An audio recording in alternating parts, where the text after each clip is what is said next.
Good evening. Yes, my name is Ladega. I heard a lot of people know me as OPA, which are actually my initials, and some people thought that was my name. That's why when I do stuff like this, I try to write out my name in full. The P in the middle is an English name which I share with another gentleman here who will be talking later, so he may tell you what his OP is, if he is yes, and then you will know. I'd like to talk a bit about this building, and thankfully, this isn't a photograph of the building.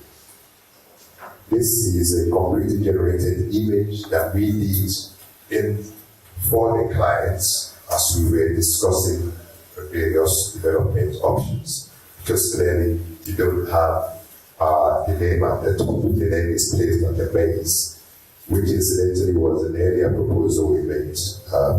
I think at the end of the day, we set it on the base. What we did is to create, to give an impression of what the development would look like in real life.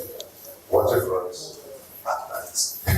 And thankfully, we ended up achieving this. So, it wasn't just a case of creating a nice image for the sake of the clients. Now, let me talk a bit about the philosophy of the architecture that drove this.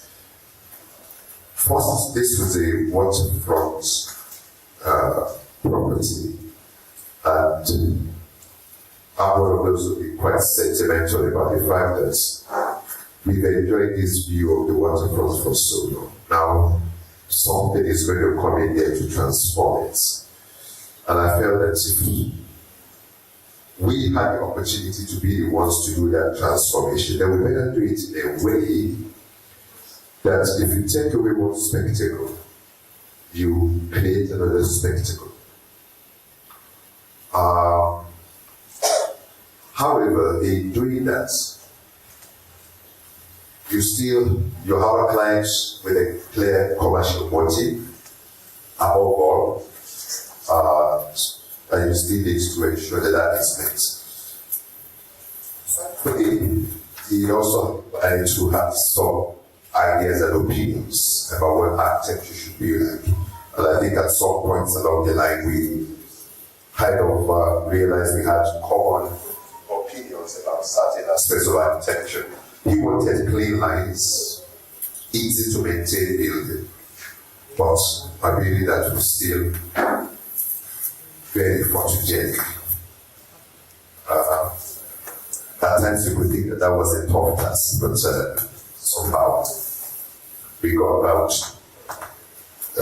putting on at this point, being satisfied. And if I kind of look online, a number of times is but we perhaps also succeeded on the second part of the brief.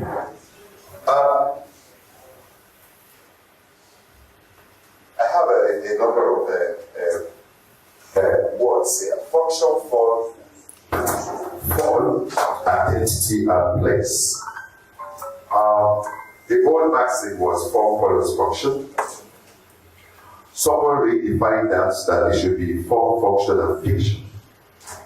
But I and some of my friends here know that I'm also using words function, form, and form.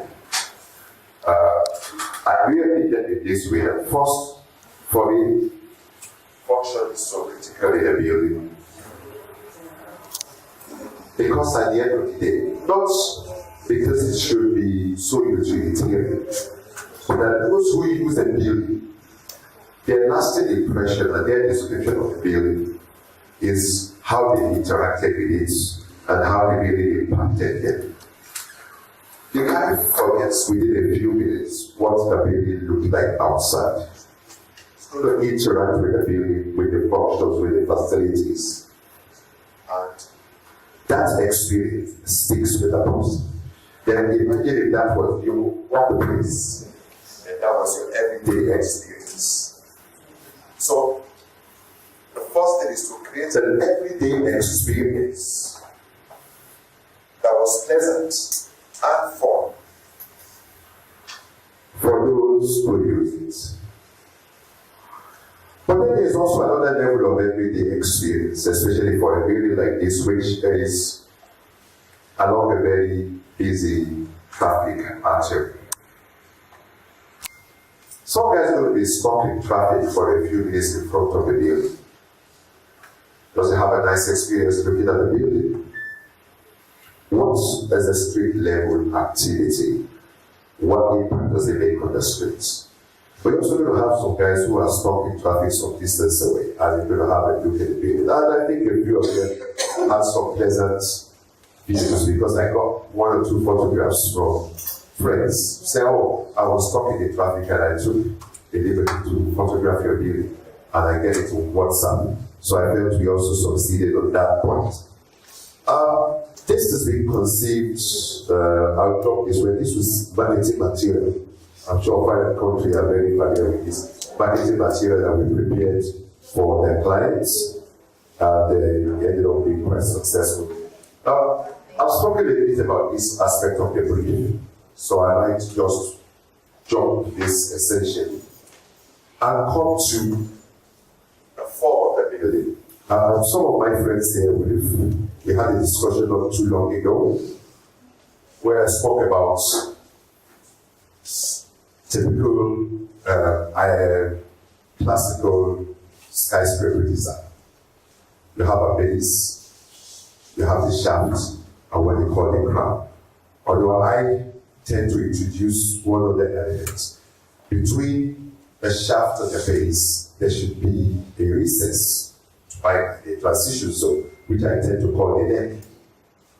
Because my friend was asking in that chat, could you expatiate on the neck? I didn't know that I was going to get to speak. Now, others also translate those three zones or elements of the skyscraper as the street, the city, and the sky. I've spoken about the street aspect.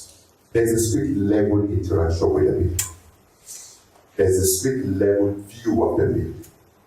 And where we get so carried away with the form, which is what you see either as cityscape or skyscape, the street level becomes the intimate level of interaction with the building. So here we went with the base, what I call the neck transition zone, the shaft, and the crown. So we had a podium, the transition zone, the tower, platform and sphere made of the crown in the systems. Incidentally, this is also income generating. Client wanted an iconic building, but one of the things about iconic buildings are often what they call letterhead mark. A few strokes creates a silhouette of the building and it can be on your letterhead. And incidentally, that is typical of many iconic buildings.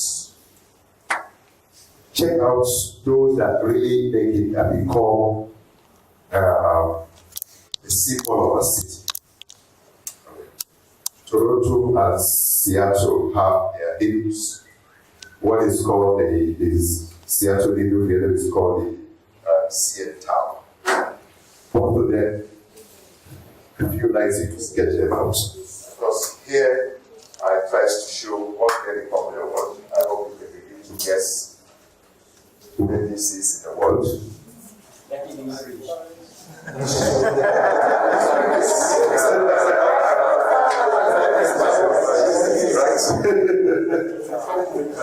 No, but the thing is, first drugs, I'm sure most of us say, oh, that is France. Yeah. So, how many more minutes do I have? Have I exhausted myself in minutes?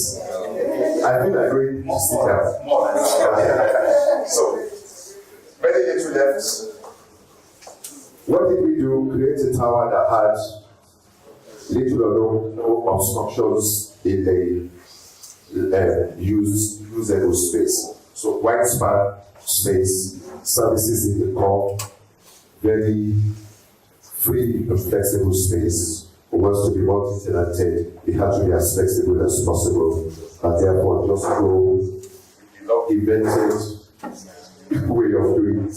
Put everything in the center, free up the space, no columns, and it's easy to use. Well, it was also a building with a high performance building envelope. That meant that one of the things I would always want to do with a glass building is that it doesn't have a negative charge.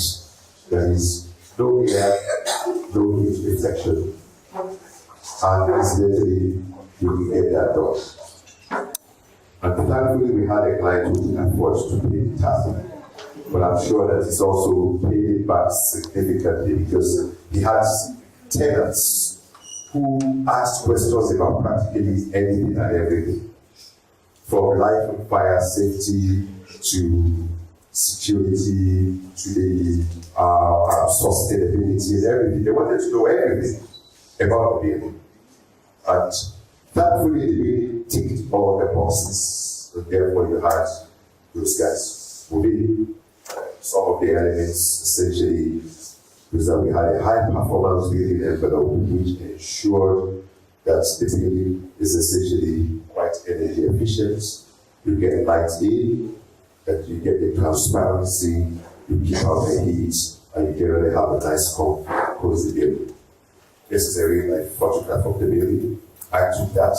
I don't know if the architectural photographers will give me us that. The street level, like I said, was quite critical. And therefore, we went to provide at least some detail at street level. This is always a critical thing for me when I do towers, layer one on top of the other.